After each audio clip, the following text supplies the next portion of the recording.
দ্রোহের কার্নিভালের পর এবার দ্রোহের film festival. Kolkata film ফেস্টিভ্যালের সূচনার দিনই দ্রোহের ফিল্ম ফেস্টিভ্যালের ডাক। দ্রোহের ফিল্ম ফেস্টিভ্যালের ডাক দিল অভয়া মঞ্চ এবং joint platform of doctors. RG Kar কাণ্ডে 4 মাস হতে চললেও এখনও মেলেনি বিচার। শিয়ালদায় অভয়া মঞ্চ এবং জয়েন্ট প্ল্যাটফর্ম অফ ডক্টরসের ডাকে অবস্থান বিক্ষোভ।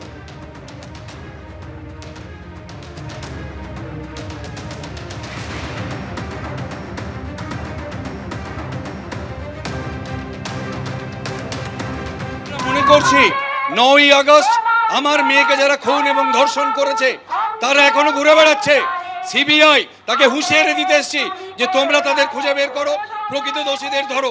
এবং আমরা মনে করি এই তথ্য প্রমাণ লোপাট যারা করছে, খুনি ধর্ষকদের যারা আড়াল করার চেষ্টা করছে, তাদের নিস্তার নেই।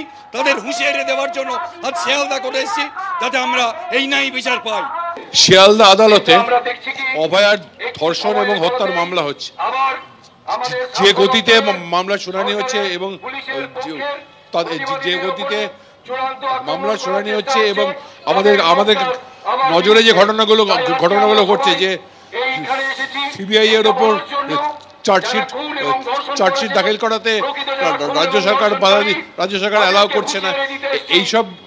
এইসব ঘটনাগুলো দেখে তদন্তকারী সংস্থার ওপর আন্দোলনের চাপ বাড়াতে এবং বিচার ব্যবস্থা যাতে দ্রুত বিচারটিকে সম্পন্ন করতে থাকে, আন্দোলনের চাপ বাড়ানোর জন্য আমরা রাস্তায় আছি। রাজ্য মেডিকেল কাউন্সিলে অভিজ্ঞদের প্রত্যাবর্তনের প্রতিবাদে আগামী 6 তারিখ 6 ডিসেম্বর স্বাস্থ্য ভবন অভিযানের ডাক দিল জুনিয়র ডাক্তাররা। কিভাবে থ্রেড কালচারে অভিযুক্তের কাউন্সিলে প্রত্যাবর্তন হতে পারে? স্বাস্থ্য ভবনের তদন্তে দোষী সাব্যস্ত অভিজ্ঞদের। মেডিকেল কাউন্সিল থেকে জুনিয়র ডাক্তারদের স্বাস্থ্য ভবন অভিযানের ডাক।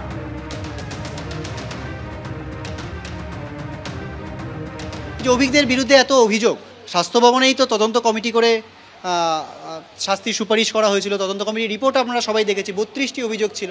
তো তারপরেও স্বাস্থ্য ভবনের এই যে রিপোর্ট পাওয়ার পরেও WBMC-তে যারা রয়েছেন তারা বলছেন যে কোনো অভিযোগ নেই। এই জায়গাটা কিভাবে আসছে, কেন আসে? স্বাস্থ্য ভবনের এক্ষেত্রে ভূমিকা কী? স্বাস্থ্য মন্ত্রকের ভূমিকা কী? স্বাস্থ্যমন্ত্রীর কী ভূমিকা? এবং দ্বিতীয়ত যে চার্জশিটে আর্থিক দুর্নীতির মামলা যে চার্জশিট, সেখানে যে সন্দীপ ঘোষ এবং আশিস পাণ্ডে তাদের নাম রয়েছে, সেক্ষেত্রে সরকারি ছাড়পত্র বা নো অবজেকশন সেটা কেন পাওয়া যাচ্ছে না? স্বাস্থ্য মন্ত্রক, স্বাস্থ্য দপ্তর, স্বাস্থ্যমন্ত্রী কেন সেটা দিচ্ছেন না? এই প্রশ্নের উত্তর জানার জন্যই কিন্তু আমরা আগামী শুক্রবার একটি মিছিলের ডাক দিয়েছি ওয়েস্ট বেঙ্গল জুনিয়র ডক্টরস ফ্রন্টের পক্ষ থেকে।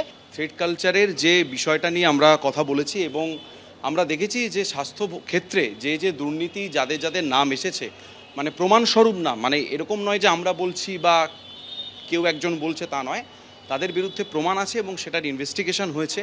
তাদেরকে আবার সমহিমায় জায়গায় ফিরিয়ে আনাটা, এই জিনিসগুলোর প্রতিবাদ, এবং বিভিন্ন যে আমরা জিনিসগুলো তুলেছিলাম যে একটা সিস্টেমকে চেঞ্জ করার, সেইগুলোর দিকে যে উদাসীনতা, সেই সমস্ত কিছু নিয়ে আমাদের 6 তারিখের মিছিল। যদি এক কথায় বলতে হয়, সমস্ত সমবুদ্ধি সম্পন্ন মানুষ যারা এই আন্দোলনের সাথে আছেন তাদের সবাইকে আমরা অনুরোধ করছি এই মিছিলে আসার জন্য।